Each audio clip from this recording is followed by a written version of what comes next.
a bio, and it's all very, very different. So this is another thing that made me really, really excited about doing this content with you, because it's not something that I've had practice doing, and it's not something that I've made content about, right? So people who are, you know, maybe lower league and learning from seeing me learn on YouTube are not getting this, and also I'm not getting it. So it's nice to kind of fill that in. Okay, PvT, LNF, load up my little cheat sheet. Got it.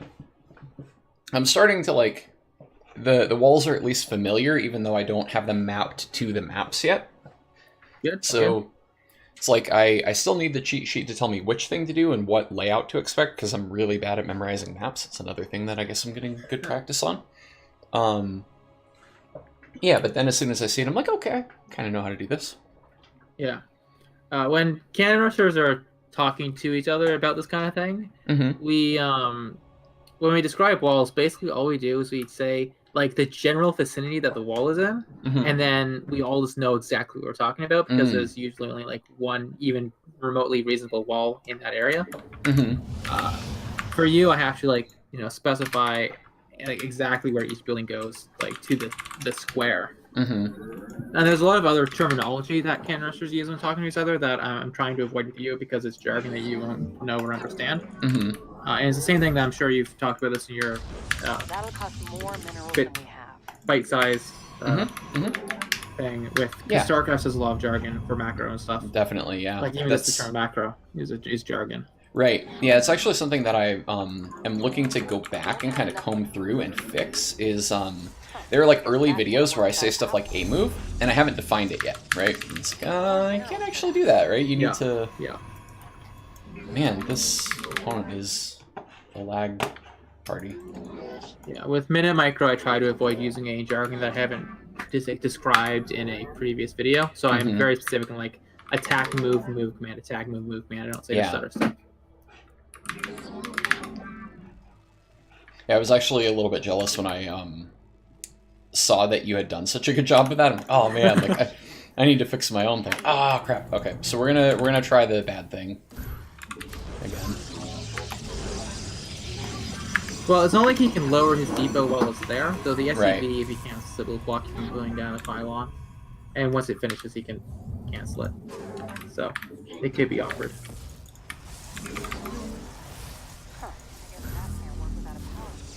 But it looks like it works out. She doesn't know that you can lower depots. Can't warp that in. Well, this is interesting.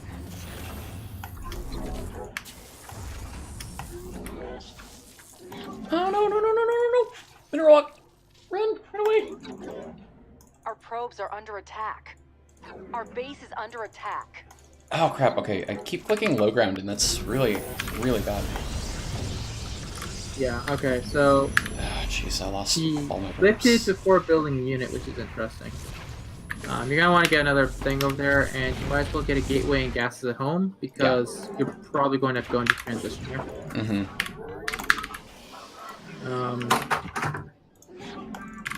I mean, I don't know what he's doing with his barracks right now.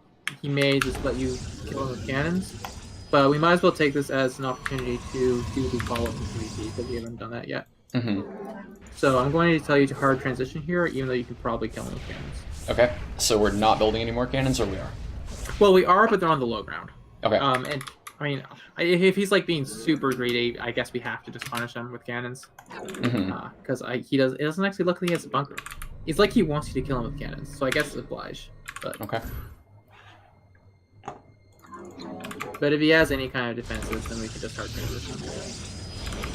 He has an engineering bay. Is he going to build a planetary in his name? That's a good question. Let's see. Are there units? Are there units That's here? a planetary. Is it? Oh god, it is. It is. That is a Go planetary. ahead and build some void rays in his natural. Okay. Or main, or whatever. Somewhere? I mean, I can make them... Natural's probably better than main. You should fully saturate your gases, 3 on each. And I think you forgot the cyber. Yep.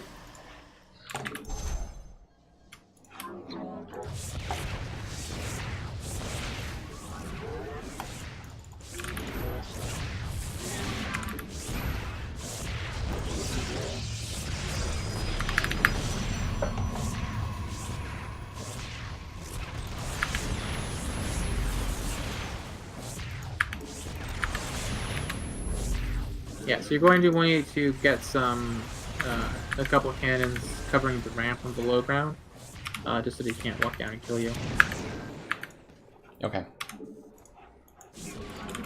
Our base is under attack. Okay, so I guess I wasn't specific enough. When I said cover the ramp, I meant have it set the cannons are in range of the bottom of the ramp, but they're not actually close enough to the ramp that they can hit from the high ground. Okay. Are these ones bad too? I think those might be fine. Okay.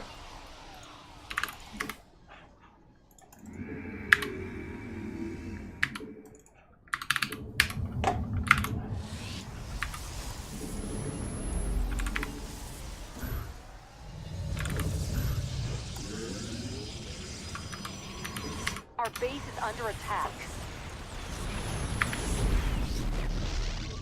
Alright, Blazy Gatehouse notes you have a lot of money, so he's suggesting future Stargates. I'm going to suggest you stay on one Stargate for now. Okay. And instead you take this Tempest route. So once you get enough minerals, build a fleet beacon. Okay.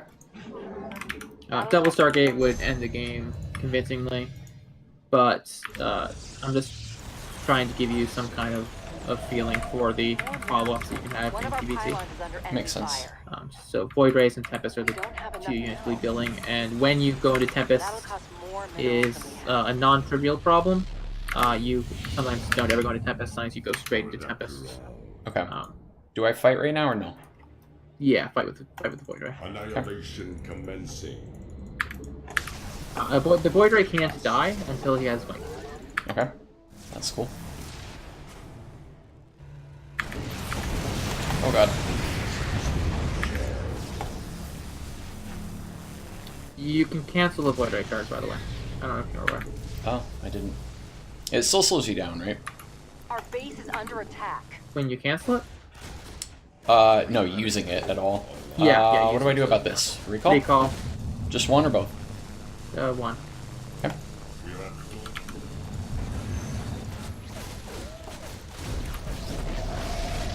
Channel the light of ice.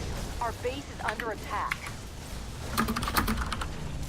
Systems active.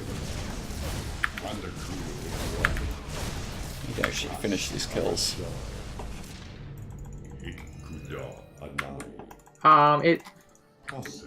It appears you're also unaware that Voidray is gaining 2 range when they lock onto a target, so stutter stepping is hurting you a lot here. Okay. Good to know. Construct additional pilots. That's a little weird. Let's fight in my stuff. Annihilation commencing. Synchronizing. Also, there you could have killed that Cyclone if you canceled your charge up, because then your Voidrays will chase it for longer and kill it. Okay, we're gonna probably have to have a talk about how this works after, because I don't think I can do it in time. Do I switch to Tempest now? Yeah, sure. Like, there's actually no reason to build Tempest here, because he's not giving you any reason to do anything. Okay. But just for the sake of learning and experimenting, get you to play around with Tempest. I don't know if you ever really build them in your macro games. Nope. So I think they look really neat, though. Yeah, so this will give you a good opportunity to just experiment with them a little bit. Shoot. Learn how they move. Mm-hmm. Though they'll be changing in a couple weeks, but whatever. Right, yeah.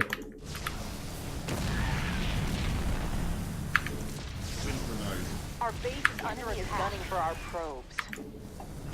Where do we even have probes? Oh, okay, sure.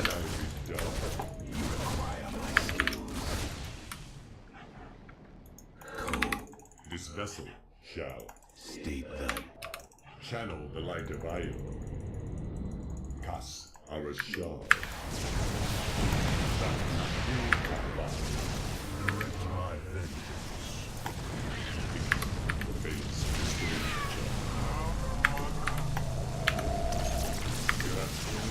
So you're feeling a lot of money right now? Okay, more Stargates? Yeah, I Our guess. base is under attack. Sure. Are you currently boosting your Stargate?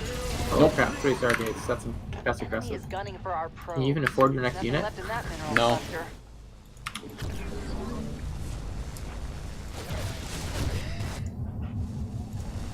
energy's too low. And now I don't have promo. Did you bring the Voidray back to the front? Nope, No, still there. I didn't. I just forgot it was there. Great. No. You also have 1500 minerals, so like a couple shield batteries or cannons might have been good. Okay. But honestly, it doesn't matter. You could lose your entire base right now and still win because he has something. Unless he has another base that we don't know about. Yeah, that'd not be good. We meet the enemy in glorious battle.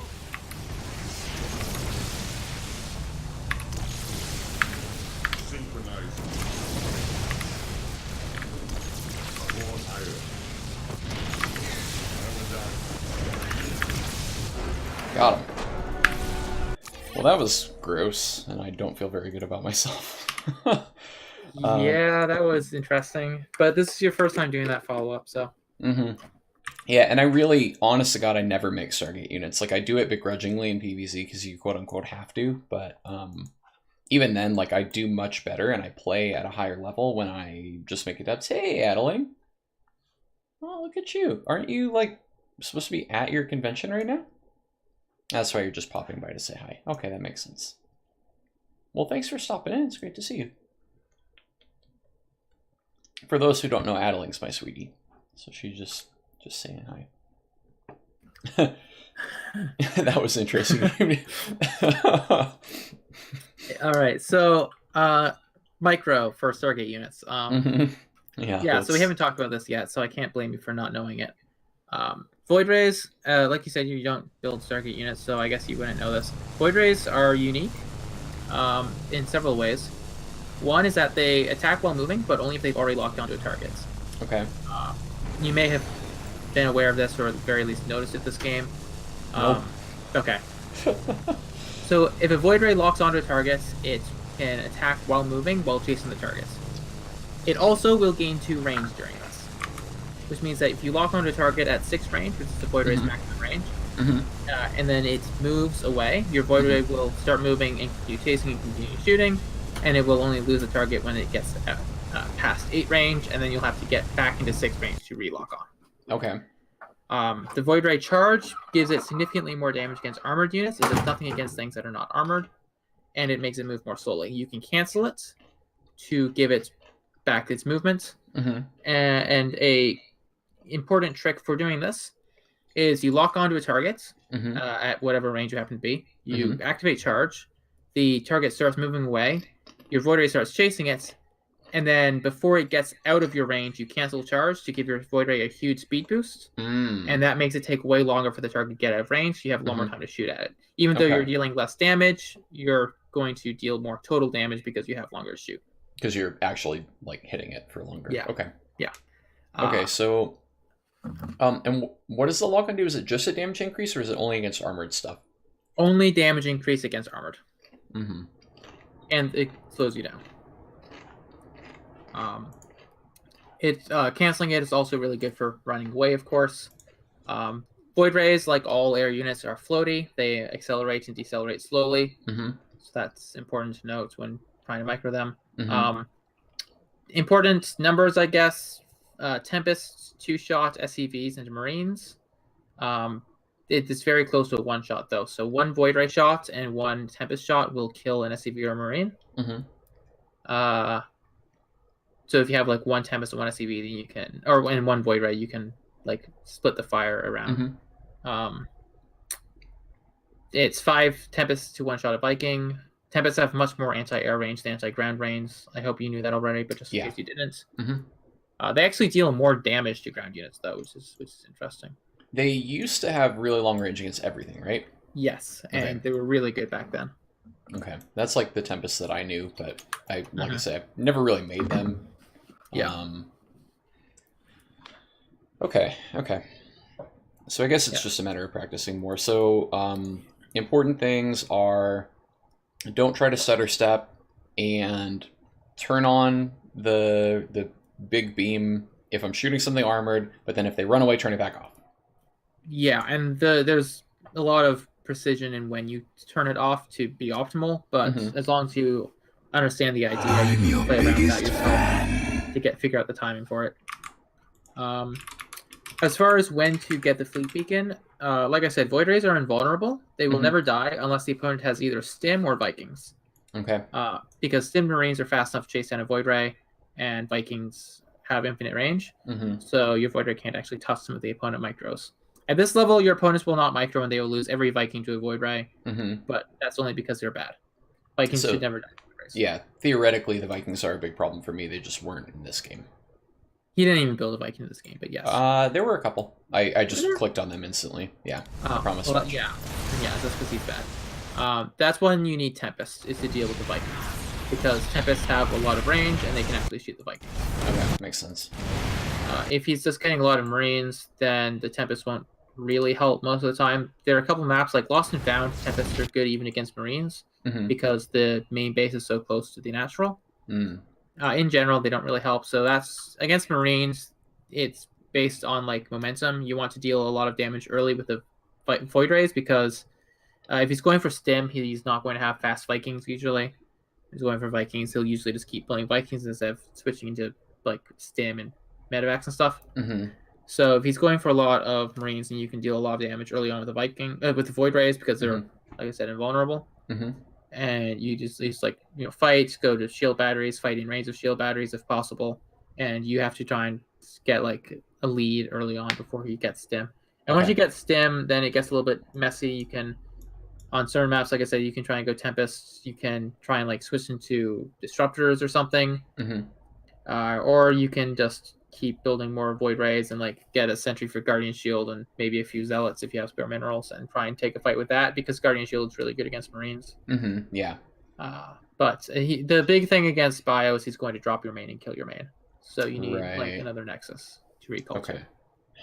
When would I take that, and how do I set it up? Because I've been actually no, I didn't hardwall.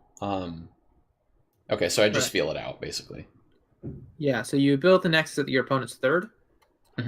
Or their natural, depending on the situation. Most of the time your buildings block the natural, so you have to take the third. On a lot of maps, you don't want to take their natural anyway, because they can shoot it from the high ground. So either their natural or their third, and then the timing is whenever you think it's possible that they might drop you. That's entirely based on intuition and experience and game sense. Okay. And when we say their third, we mean this one with the icky choky rocks that kill you in macro games, and not this one where you die to their units on the high ground. Just for you viewers out there in Twitch land who are trying to learn. Okay, sweet.